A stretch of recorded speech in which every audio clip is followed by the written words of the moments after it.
crawlers. Sometimes they are called hunters. They hunt people. They live in places where there are practically no people. They are the so-called predatory spirits of nature. They work like this. They lure a person, usually a seeker, into a forest or wasteland, and either no one ever sees that person again, or they do, but it's not him anymore. The very process of luring out is unusual. A person suddenly thinks that in that place, in that part of the forest, for example, there is something interesting and important for him. This place looks like a part of the forest. The grass is dry, and summer does not grow new. The trees are pine trees 20 to 30 centimeters thick. At a height of 4 meters, they are twisted into huts, and the tops themselves are crumpled piles of branches at a height vaguely resembling spherical bird nests, but measuring several meters in diameter. Twisted trees are dead. It's a creepy place. On the drilling case was, the cook ran off to the swamp for blueberries during a break. You can see the drilling rig far away. There's a lot of noise from it, so you won't get lost.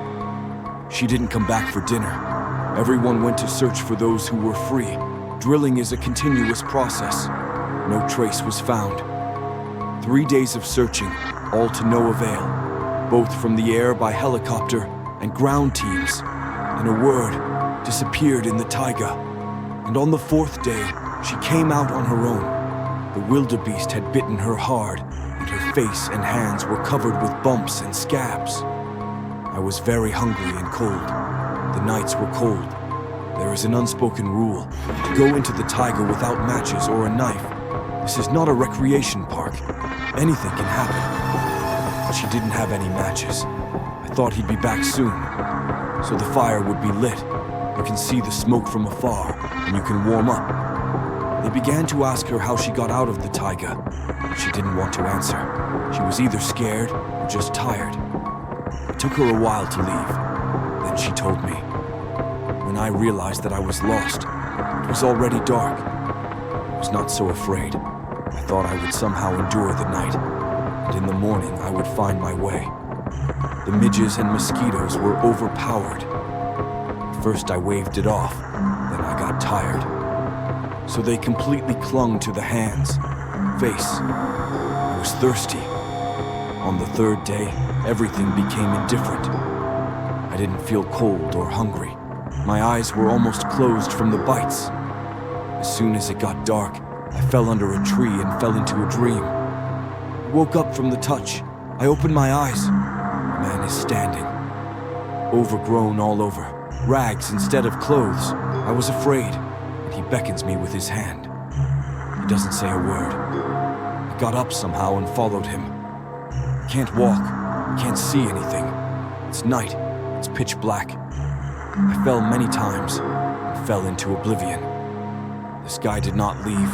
At the end of the road, almost dragged himself. I was stupefied at the time, completely exhausted. I didn't know who he was, where he came from, or where he was taking me. I just wanted to fall and lie down. It was getting light, and then there was a noise, so the drilling rig is already close. I cheered up, and seemed to have more strength.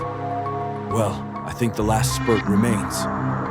I look around, but the man is nowhere to be seen. I sat a little longer, waited, and then went forward slowly. I walked a little way and heard a rustling sound behind me. I turn around and see a wolf about 2 meters away. That's when I really got scared. I can't run, and I can't scream either. He doesn't seem to be going to attack. He's a battered one himself. Then he ran away from me, turned, stood for a moment, and disappeared into the trees. From that place I walked for another 20 minutes, till I came out to the people. Not everyone believed her, of course. You never know what can be seen in this state. And then they began to notice that this cook often carries waste from the kitchen to the taiga. Feeding a werewolf then. In Yakutsk, journalists tried to clarify exactly where the sacred place is located. The Valley of Death is plotted on the map, but navigation devices there are shamelessly lying. can't find the path without special signs. Ah, are you going to Death Valley? Quietly, looking somewhere in the distance out of the window, says a thin, fussy Yakut woman with a piercing look, the famous clairvoyant and real advisor to the president of the Saka Republic, Anicia Lavina. You shouldn't go there. It's a bad place. Even the animal doesn't like it.